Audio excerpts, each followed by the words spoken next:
Hi friends, welcome to విజయనా cooking and blogs. మీరంతా ఎలా ఉన్నారు? బాగున్నారా? ముస్లిం సోదరీమణులు అందరికీ కూడా రంజాన్ శుభాకాంక్షలు అండి. ఈ రంజాన్ మాసంలో ప్రతి ఒక్కళ్ళు కూడా తెల్లవారుజామున లేచి ఉపవాసాలు ఉండి రంజాన్ని చక్కగా ప్రార్థన అది చేసుకుని ఈ రంజాన్ మాసంలో చాలా చక్కగా సెలబ్రేట్ చేసుకుంటారు. ఈ నెలలాళ్ళు ఉపవాసం ఉన్న తర్వాత రంజాన్ వచ్చినప్పుడు వాళ్ళు ఎక్కువగా చేసుకునే వంటకాల్లో ఈ స్వీట్ పులావ్ అనేది ఒకటండి. ఆ రెసిపీ ఎలా చేయాలనేది మీకు ఈ వీడియోలో చూపిస్తున్నాను. నేనైతే ఒక కప్పు బాస్మతి రైస్ తీసుకున్నానండి. అలాగే ఒక కప్పుకి ఒక కప్పు మనకి బెల్లం అనేది ఉండొచ్చు. మీరు స్వీట్ ఎక్కువ తినేవాళ్ళు అయితే కొంచెం వేసుకోవచ్చు. ఈ రెసిపీని పంచదారతో కూడా చేసుకోవచ్చు, చాలా బాగుంటుందండి. నేనైతే బాస్మతి రైస్ని ఒక అరగంట నానబెట్టి పక్కన పెట్టుకున్నాను కడిగి.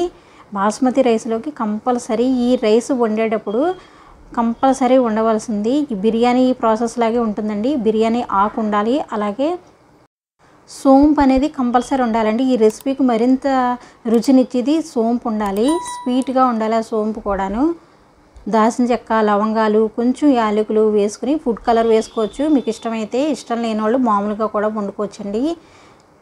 ఈ పులావ్ అనేది చాలా బాగుంటుంది. వాళ్ళకి ఫేవరెట్ ఫుడ్లో ఇదొకటి. ముస్లిం సోదరి మనందరూ కూడా ఎక్కువగా చేసుకుంటూ ఉంటారు. వాళ్ళు ఎక్కువగా ఫంక్షన్లో అంటే పెళ్ళిళ్ళలో కూడా ఈ పులావ్ అనేది చేస్తూ ఉంటారండి. ఈ రైస్ కూడాను చాలా బాగుంటుంది. నేను టేస్ట్ కోసం కొంచెం సాల్ట్ అనేది వేసుకున్నాను బాగుంటుందని. నానబెట్టిన రైస్ ఏదైతే ఉన్నాయో అది కూడా నేను వేసేసుకుని బాగా కుక్ చేసుకోవాలండి. ఈ రైస్ కుక్ చేసేటప్పుడు బాగా పలుగ్గా ఉండకూడదు, అలాగే మెత్తగా ఉండకూడదు, మీడియంగా కుక్ చేసుకోండి. దానివల్ల పులావ్ అనేది బాగా వస్తుంది.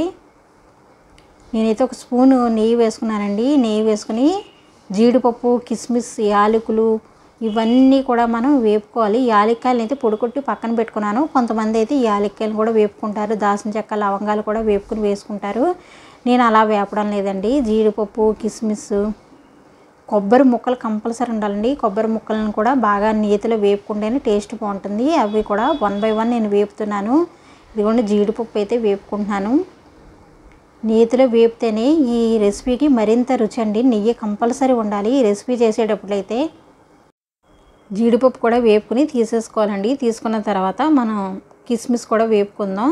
మీరు తినేదాన్ని బట్టి వేసుకోవచ్చండి. మీకు ఏది ఎక్కువ ఇష్టం అనుకుంటే అది వేసుకోవచ్చు. కిస్మిస్ కానీ, జీడిపప్పు కానీ ఇవన్నీ కూడా మీకు ఎక్కువ పాల్లో కావాలంటే ఎక్కువ వేసుకోవచ్చు. నేనైతే మీడియంగానే వేస్తున్నాను. ఇవి కూడా ఎక్కువే అని చెప్పచ్చు. ఒక కప్పుకి మనం తినేదాన్ని బట్టి వేసుకోవచ్చండి. ఈ వీడియో చూసే ముందు ఒక లైక్ అయితే ఇవ్వండి ఫ్రెండ్స్. ప్రతి ఒక్కళ్ళు కూడా మొదటిసారి మా ఛానల్ని కనుక చూస్తున్నట్లయితే ప్లీజ్ సబ్స్క్రైబ్ చేయండి. అలాగే ఈ వీడియో చూసే ముందు ఒక లైక్ ఇవ్వడం వల్ల ప్రతి ఒక్కరికి నా వీడియో తొందరగా రీచ్ అవుతుంది.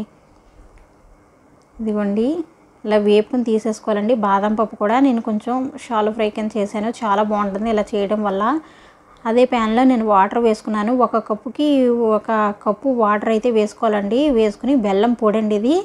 ఈ పొడిని అందులో వేసి కొంచెం బాగా మరగనివ్వాలి.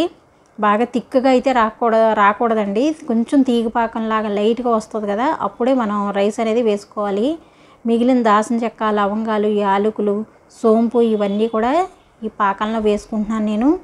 పాకం అనేది కొంచెం పొంగుతూ ఉన్నప్పుడే మనం తీసి పక్కన పెట్టేసుకోవాలి. ఈ పాకాన్ని రైస్ మనం వార్చుకున్న తర్వాత ఈ రైస్ని ఇందులో ట్రాన్స్ఫర్ చేసుకోవాలండి. చాలా ఈజీగా చేసుకునే రెసిపీ ఇది. ప్రతి ఒక్కళ్ళు కూడా వంట రానోళ్ళు కూడా చక్కగా చేసేయచ్చు. పులావ్ కన్నా ఈజీ అని చెప్పచ్చు ఈ రెసిపీ చేయడం. ఇదిగోండి ఇలాగా రైస్ అయితే ఈ పాకంలోకి వేసుకుంటున్నాను నేను. పొడి ఆడుతూ చక్కగా వస్తుందండి ఇలా చేయడం వల్ల. చాలా బాగుంటుంది. టేస్ట్ పరంగా కూడా చాలా బాగుంటుంది ఈ రెసిపీ అనేది. బాగా కుక్ అయింది కదా రైస్ అది కూడా. ఈ పాకంలో రైస్ అది కూడా వేసుకుని ఒకసారి కలుపుకున్న తర్వాత జీడిపప్పు, కిస్మిస్, అలాగే కొబ్బరి ముక్కలు మనం ఏవైతే వేపుకున్నామో అవన్నీ కూడా ఈ రైస్లో వేసుకోవాలి. బాదం పప్పు ఇవన్నీ వేసుకోవడమే. యాలకుల పొడి అనేది ప్రత్యేకంగా వేయనవసరం లేదు. మన యాలక్కాయలు కూడా రైస్లో కూడా కుక్ చేసినప్పుడు వేసాము. నేనైతే ఒక స్పూను నెయ్యి కూడా వేసానండి. నెయ్యి వేయడం వల్ల మరింత రుచినిస్తుంది. మొత్తం అంతా కూడా చక్కగా కలుపుకోవడమే. చాలా బాగుంటుందండి టేస్ట్ అనేది. ఎవరైనా ట్రై చేయలేని వాళ్ళు ఉంటే ఒకసారి ట్రై చేయండి, చాలా టేస్ట్గా అయితే ఉంటుంది. నేను ఫుడ్ కలర్ అనేది కొంచెం వేసాను. ఈ వీడియో ప్రతి ఒక్కరికి నచ్చితే కనుక ప్లీజ్ లైక్ చేయండి, షేర్ చేయండి, కామెంట్ చేయండి.